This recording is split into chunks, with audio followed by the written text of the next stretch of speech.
গত দুদিনের টানা বৃষ্টির প্রভাব পড়েছে রাজধানীর বাজারে। মাছ, মাংস, মুরগির দাম আগের মতো থাকলেও সব ধরনের সবজির দাম বেড়েছে আরও এক দফা। গত 3 মাস ধরে সবজির দাম বাড়তে থাকলেও বৃষ্টিকে অজুহাত করে তা আরও চড়া হয়েছে বলে অভিযোগ ক্রেতাদের।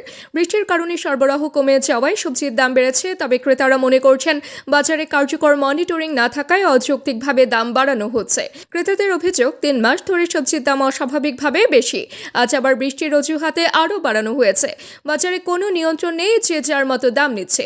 বৃষ্টির কারণে দাম বাড়ানো হয়েছে বলা হলেও এতদিন ধরে কেন সবজির দাম বেশি ছিল?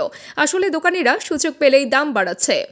সবজির বর্তমান দাম: করলা প্রতি কেজি 100 টাকা, বেগুন প্রতি কেজি 80 টাকা, শিম প্রতি কেজি 200 টাকা, মিষ্টি কুমড়া প্রতি কেজি 60 টাকা, পেঁপে প্রতি কেজি 30 টাকা, ব্রয়লার মুরগি প্রতি কেজি 190 টাকা, গরুর মাংস প্রতি কেজি 780 থেকে 800 টাকা, খাসির মাংস প্রতি কেজি 1100 টাকা।